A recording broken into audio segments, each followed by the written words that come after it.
teman-teman, semua saudaraku yang ada di sini. Kita ketemu lagi di konten saya Google. Dan pada sesi ini seperti biasa kita tetap membahas masalah Mandau tentunya. Jadi menanggapi beberapa pertanyaan dari saudaraku yang ada yang di luar sana bertanya, Empu Gelol, adakah yang mampu membuat atau di mana tempat membuat bilah tempilan seperti itu? Jadi kalau untuk membuat bilah tempilan, ini berbicara tempilan, jujur saja saya ngomong, selama ini di luar dari benua belum ada saya lihat yang masuk bilah tempilan, kecuali ada satu orang yang berasal dari Kabupaten Kutai Kertanegara, yaitu Kota Tenggarong.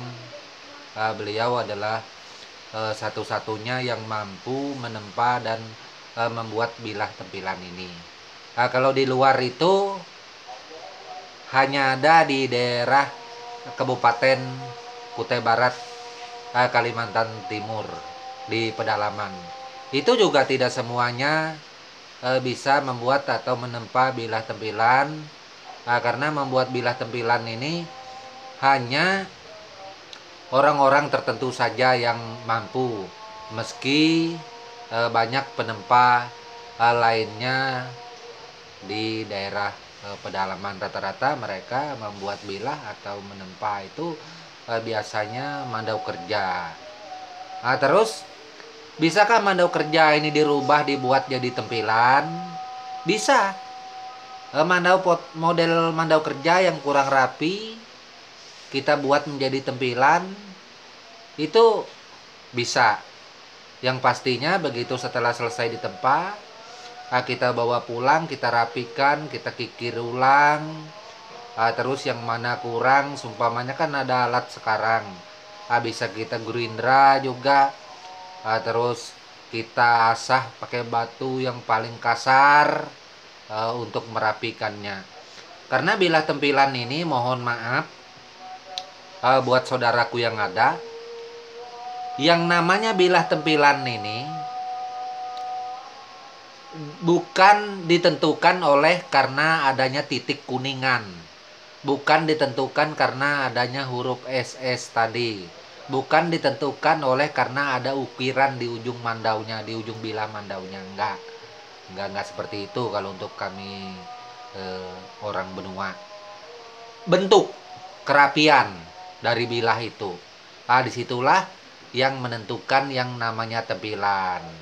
Terus bagaimana dengan yang ada titik kuningan, segala yang lain-lain, ada ukiran itu juga bisa masuk tempilan kalau tempaan teknik pembuatannya sangat rapi.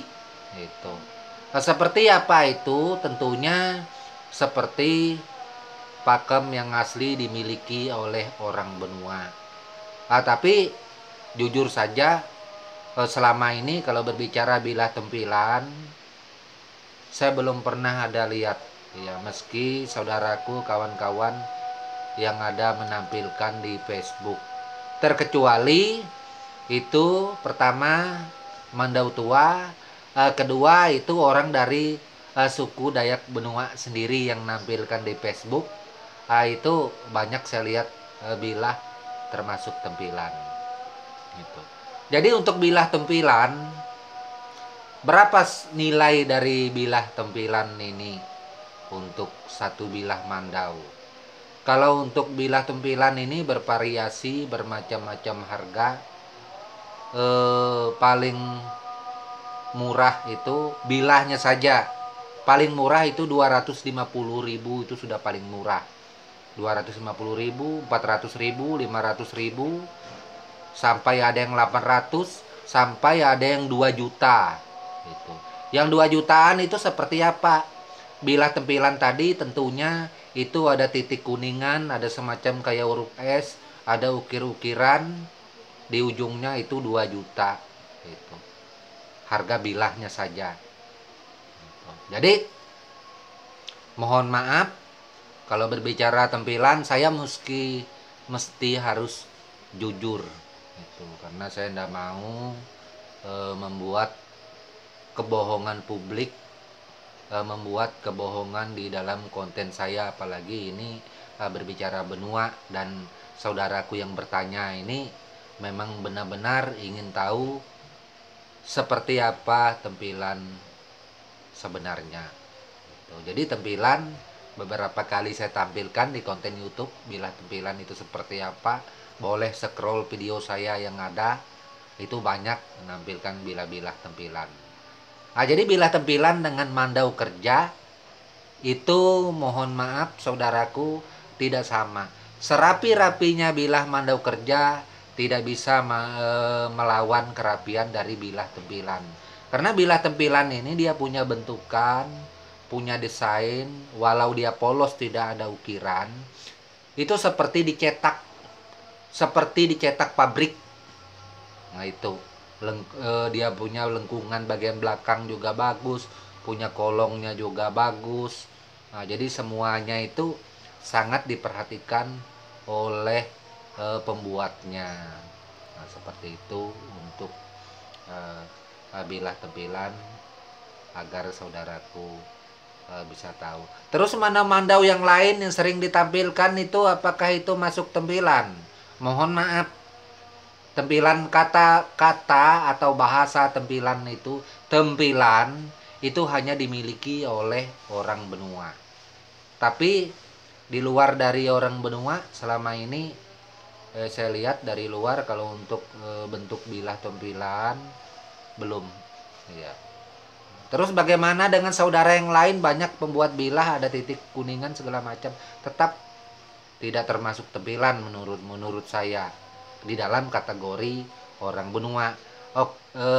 Mungkin saja di lainnya itu adalah masuk dari bilah tampilan, tapi untuk berbicara secara khas budaya suku kami orang benua itu belum masuk. Dan bahasa tampilan ini teman-teman atau saudaraku semua, mohon maaf, ini bukan universal. Kenapa demikian? Karena bahasa tampilan itu bahasa benua, tidak dimiliki oleh orang lain. Kalau ada suku lain memiliki yang katanya atau sebutannya tadi tampilan, itu bohong, terkecuali itu rumpunnya. Itu seandainya ada orang Dayak Teboyan itu tampilan juga, itu kan rumpunnya benua juga masih. Atau Lawangan itu bilang tampilan empu sama, empu katanya benua, bilang benua saja. Lawangan itu rumpunnya masih. Seperti itu. Nah, jadi ini berbicara tampilan, kalau yang lain nggak ada. Terus di luar orang benua, di luar rumpun daripada orang benua, bisakah sekiranya membuat mandau tampilan ini?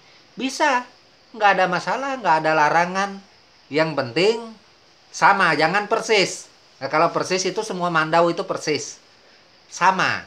Itu kalau dia sama baru dikatakan tampilan.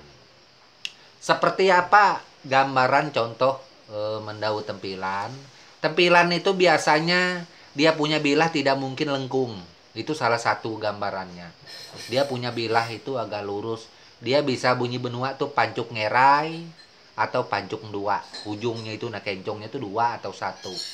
Nah seperti itu bilah tampilan. Jadi tampilan ini bukan ditentukan oleh masalah titik kuningan. Mohon maaf, jangan salah. Nah terus kalau ada mandau yang lain, ada titik kuningan segala macam, mohon maaf. Seperti biasa, saya tidak mau membahas mandau lain, suku lain. Tolong saudaraku semua jangan dibanding-bandingkan seperti biasa. Benua. Ini berbicara benua. Itu kita tidak mau bersentuhan dengan yang lainnya. Itu karena saya tidak mau bermasalah.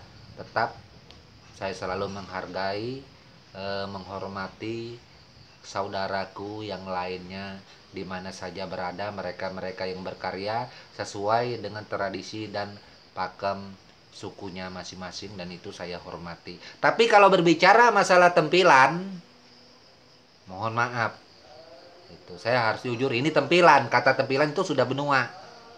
Itu jadi harus standarnya benua. Kalau standarnya bukan benua, berarti sudah bukan termasuk tempilan.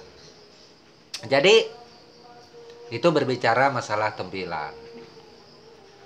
Terus ada juga saudaraku di sini bertanya, itu hulu kemau itu empu siapa sih yang pertama membuat atau mengukir itu.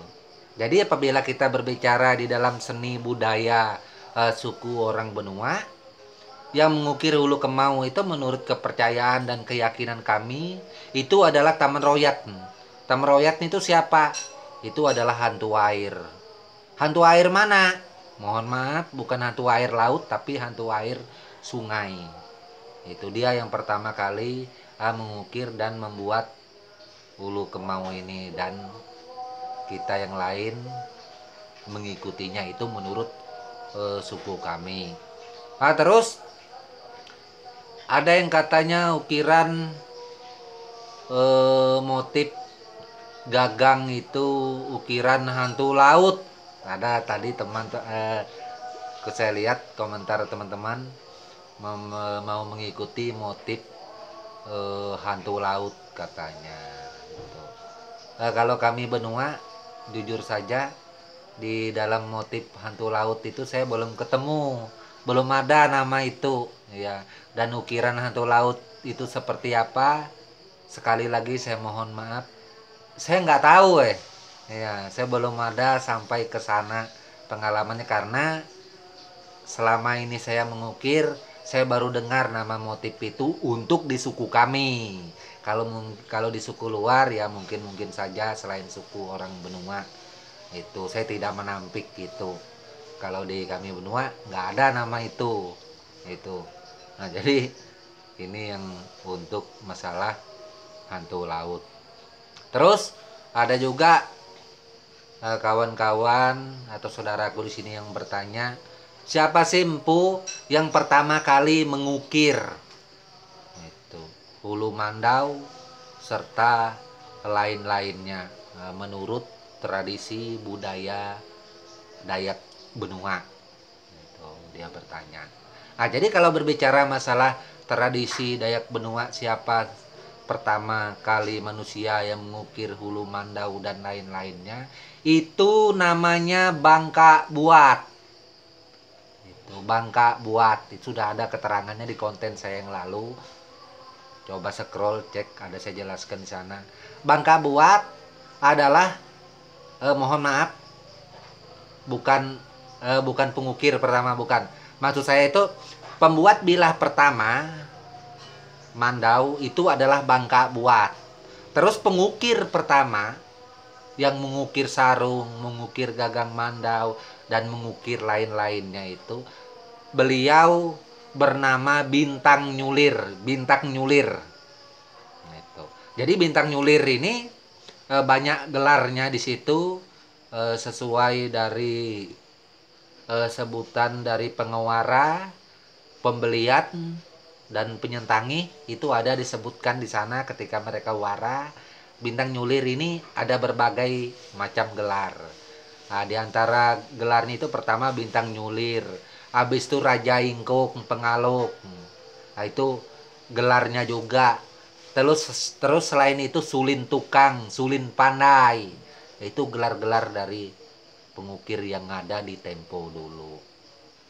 Nah, terus bagaimana dengan pengukir yang ada pada saat ini menurut tradisi orang benua?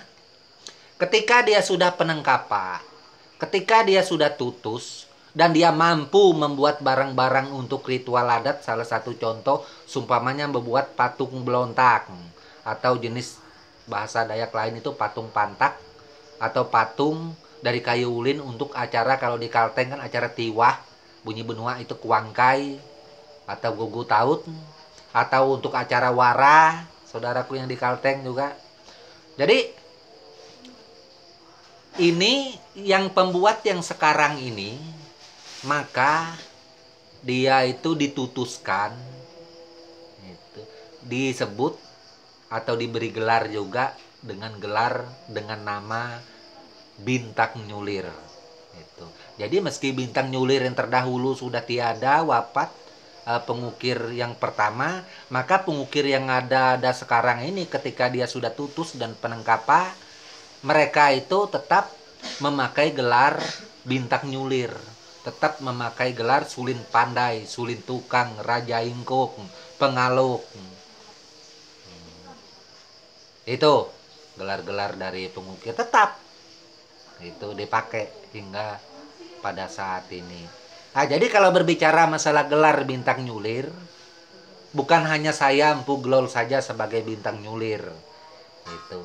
Meski saya mendapat penganugerahan gelar langsung dari Kepala Adat Besar orang Benua, Kabupaten Kutai Kertanegara di zaman itu Pak Bahru Nosik mengeluarkan penganugerahan gelar langsung kepada saya sebagai bintang nyulir. Tapi meski gelar itu tidak diberikan kepada saya, karena saya memang pengukir, memang sering terjun di adat, gelar saya tetap bintang nyulir. Nah, seperti itu. Nah, jadi gelar yang diberikan beliau ini saya anggap adalah sebagai menguatkan daripada gelar yang ada seperti itu kira-kira. Nah, gitu. Jadi itulah beberapa pertanyaan atau sesuatu hal yang harus saya Empu Glol sampaikan kepada saudaraku semua yang ada di sini. Karena kalau seperti biasa, kalau ngetik-ngetik lewat Facebook kemarin beberapa kali, apa yang saya sampaikan itu maksudnya seperti ini jadi salah. Nah, itu. Jadi nggak benar. Tapi kalau saya berbicara seperti ini didengar langsung, maka saya sangat yakin sekali apa yang saya sampaikan ini pastinya pas. Itu pembicaraan saya. Jadi terdengar akan baik. Kadang-kadang kalau diketik itu saya berbicara maksudnya baik. Kadang-kadang wah kayaknya Empu ini marah. Wah kayaknya Empu ini seperti ini. Nah, jadi saya nggak mau kalau di konten YouTube ini saya menyampaikan sesuatu hal lebih terasa enak seperti itu. Nah, jadi apabila Mendau kembali ke masalah Mandau, apabila Mendau Tempilan ini sudah jadi sumpamanya atau saudaraku memesan Mendau Tempilan khusus itu kepada saya Empu Glol, jangan kaget itu. Kenapa Mandau Tempilan itu kalau selesai nilainya itu 3,5 juta, 5 juta, 7 juta sampai 10 juta, mungkin juga lebih karena pembuatannya memang sulit. Itu. Yang menjadi nilainya itu elegannya. Itu di situ tempilan jadi kedengaran mahal. Bukan mahal. Bilahnya saja sudah berapa nilainya. Belum membuat sarung, belum anak pisaunya, belum bikin sulat lanteng bekat, sulat dawan danan. Itu berat karena kita nyulat hulu mandau itu kan kecil. Itu. Terus terang, mungkin saudaraku yang lain menyulat mandau itu katanya 1 jam selesai, ada yang 2 jam selesai. Kalau saya Empu Glol nggak bisa, mohon maaf. Saya menyulat gagang mandau itu paling cepat selesai 2 hari. Itu. Mungkin karena umur saya sudah tua, mungkin jadi saya nggak bisa 2 jam selesai seperti kawan-kawan yang lain. Itu memang lambat saya kerja. Nah, seperti itu kalau untuk menyulat Mandau Tempilan. Jadi belum buat belawit. Itu. Jadi belawit untuk pengikatnya di pinggang itu terus terang saya rasa 1 hari nggak selesai buat belawit yang jenis belawit untuk tempilan, karena belawit untuk tempilan nggak sama dengan belawit mandau kerja. Nah, belawit untuk tempilan itu dia lebih kecil, lebih rapi, lebih halus itu. Nah, seperti itu. Jadi nilai belawitnya juga cukup lumayan mahal. Terus membuat sarung Mandau Tempilan saya nggak bisa 1 hari selesai untuk sarung kalau berbicara tempilan. Tapi kalau berbicara Mandau kerja, saya 1 hari itu saya rasa kalau 2 sarung Mandau itu sudah pasti untuk Mandau kerja. Nah, jadi tempilan membutuhkan jangka waktu yang lumayan lama. Proses pembuatannya sampai selesai paling tercepat itu 15 hari itu sudah tercepat. Kalau enggak 1 bulan baru selesai. Mungkin juga bisa lebih. Kalau sampai nilainya itu mereka memesan sampai nilai itu 10 juta, terus terang 1 bulan tidak selesai saya buat. Bisa lebih. Karena nilai seninya juga nggak main-main di situ. Dan mengukir sarung Mandau Tempilan itu kita benar-benar memainkan ujung pisau itu. Begitu juga ngukir tanduknya itu ujung pisau mainnya. Itu berbeda dengan kita ngukir mandau biasa atau mandau untuk souvenir.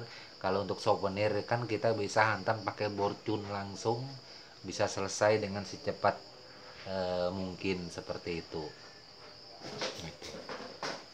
Dan itulah gambaran dari nilai harga Mandau Tempilan. Tapi biar saya Empu Gelol berbicara seperti ini, terus terang, saya tidak meminta atau berharap kawan-kawan saudaraku di sini untuk memesan Mandau kepada saya, enggak. Karena bukan hanya saya pembuat Mandau, banyak kawan-kawan saudara yang lain pembuat Mandau.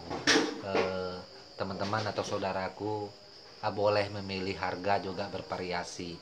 Itu kalau sumpamanya dari Empu Gelol itu mahal 5 juta, yang sampai 3,5 juta itu juga masih mahal. Ada yang di sana yang lumayan murah dan bagus. Nah, seperti itu boleh memilih itu. Tapi kalau menurut saran saya Empu Gelol jangan pesan sama saya. Itu kasihan. Saya juga nggak enak seperti itu. Buatlah ke tempat-teman atau saudaraku yang lain saja seperti itu. Lagian saya juga pada saat ini nggak terlalu fokus dengan Mandau, meski konten saya banyak berbicara tentang Mandau. Jadi saya membuat Mandau pada saat ini kebanyakan untuk pemakaian pribadi, untuk pemakaian keluarga saya saja. Itu bukan berarti saya menolak kalau memang seandainya saudara-saudaraku kepingin memesan tempilan. Mohon maaf, saya kasihan terlalu mahal ya. Baik cari yang ke lain saja seperti itu. Oke, saya rasa hanya itu untuk pertemuan kita di sesi ini. Dan sekali lagi saya mohon maaf kalau ada kata yang salah, apa yang saya sampaikan nggak benar itu. Dan tetap seperti biasa, saya tidak bermaksud apa-apa, hanya sebatas bercerita tentang tradisi, seni, budaya kami orang benua yang menyangkut masalah Mandau, Tempilan, serta lainnya. Dan pesan terakhir untuk di konten ini seperti biasa, jangan dibandingkan ke suku Dayak lainnya.